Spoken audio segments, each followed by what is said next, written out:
The whirring of American bombers overhead echoed over the inland sea. The ships that were docked at Kure Naval Arsenal were sitting ducks, and men got into position manning the anti-aircraft guns, watching and waiting for the Third Fleet's planes to swoop in.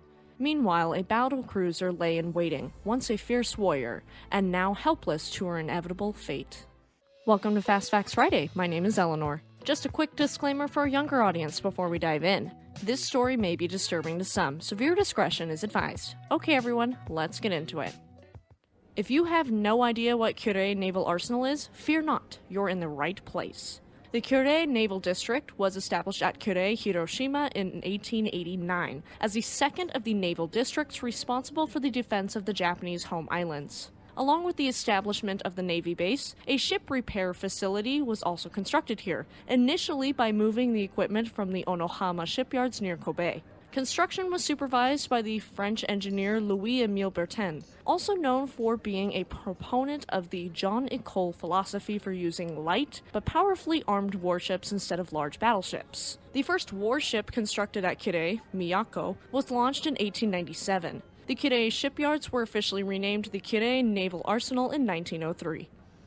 Kure developed into one of the largest shipbuilding facilities in the Empire of Japan, capable of working with even the largest ships. The arsenal included a major steelworks that was built with help from the British, and also facilities for producing naval artillery and projectiles. The battleships Yamato and Nagato were designed and constructed at Kure, and if you want to know more about either of them, we have episodes on them available in our Imperial Japanese Navy ships playlist.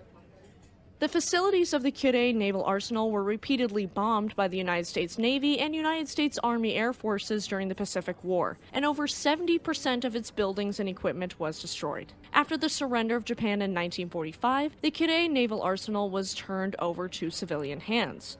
As of today, the extensive dry dock, shipbuilding and repair and engineering facilities are now owned and operated by Japan Marine United, one of Japan's largest merchant marine and naval shipbuilders. And now, my friend, you are caught up.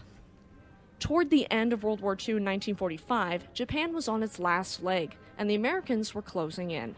In July of 1945, the IJN's remaining large warships were concentrated near the major naval base of Kure.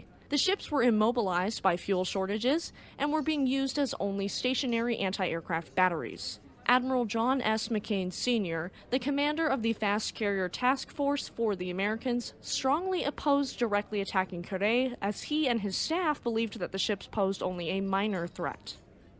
However, a different admiral was of a different mindset. In his memoirs, Admiral Bull Halsey gave 4 reasons why he attacked Kure despite McCain's objections. First, he believed the attack would boost U.S. morale and retaliate for the attack on Pearl Harbor that took place on December 7, 1941. Secondly, it would ensure that the Japanese could not disrupt the planned Soviet invasion of Hokkaido. Thirdly, it would keep Japan from using their fleet as a bargaining chip to secure better peace terms. And lastly, he had been ordered to attack Kure by his superior, Fleet Admiral Chester W. Nimitz.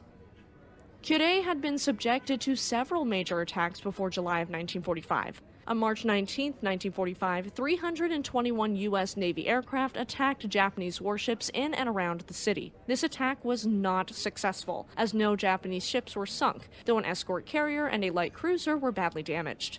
On May 5th of that year, B-29 Superfortress bombers of the United States Army Air Forces successfully bombed the Hiro Naval Aircraft Factory. B-29s laid naval mines in the approaches to the port on March 30th and May 5th, and 40% of the city was destroyed in a major air raid conducted on July 1st. In these attacks, the Third Fleet, made up of Task Force 38 of the American Navy and Task Force 37 of the British, would participate, and Task Force 37 included the aircraft carriers HMS Formidable, Indefatigable, and Victorious. World War II was nearing its end, but we're just getting started. If you are enjoying this episode and want to hear more about ships, their careers, and their wrecks, check out our main show, Shipwreck Sunday, every Sunday night at 4 p.m. Pacific Standard Time. Alright, let's get into the July 1945 bombing of Kure Naval Arsenal. The Third Fleet commenced their attack on Kure Naval Arsenal on July 24, 1945. U.S. carrier aircraft flew 1,747 sorties on this day against Japanese targets, and the act of sortying, for those unfamiliar with the term, is to come out from a defensive position to make an attack. The attack sank the aircraft carrier Amagi and the cruiser Oyodo, which was acting as the combined fleet's flagship.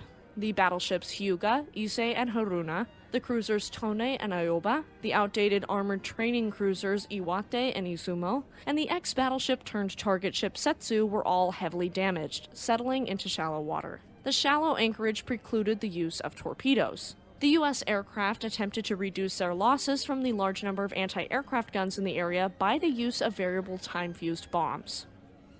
The British Pacific Fleet conducted a number of their own attacks against Osaka and targeted the inland sea. As a result, the escort carrier Kaiyo was severely damaged and grounded. The escort ships No. 4 and No. 30 were also sunk for the loss of 4 aircraft. U.S. strikes against Kure resumed on July 28th, further damaging the battleships Issei and Haruna and the heavy cruiser Aoba. The aircraft carrier Katsuragi had largely escaped attack in the earlier raid, and the inserviceable light aircraft carrier Ryuho were both attacked, and Katsuragi suffered heavy damage. These airstrikes were among the largest conducted by the U.S. Navy during the war, and were the most destructive of shipping.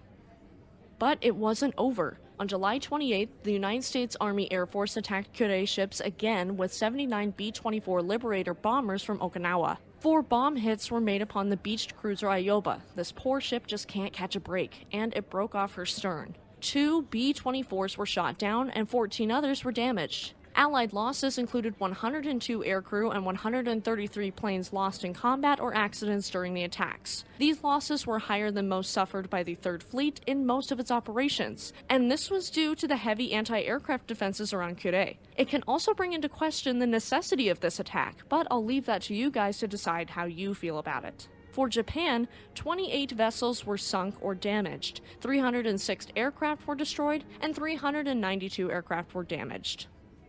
As the battle cruiser sat at Kure Naval Arsenal, the Imperial Japanese Navy was scrambling to regroup. World War II was leaning in favor of the Allies, and the Japanese were in damage control mode. The ships were safely docked in Kure, or so they thought. One July afternoon, the whirring of planes overhead spelled certain doom for Haruna, and in this week's episode of Shipwreck Sunday, we'll dissect her fate.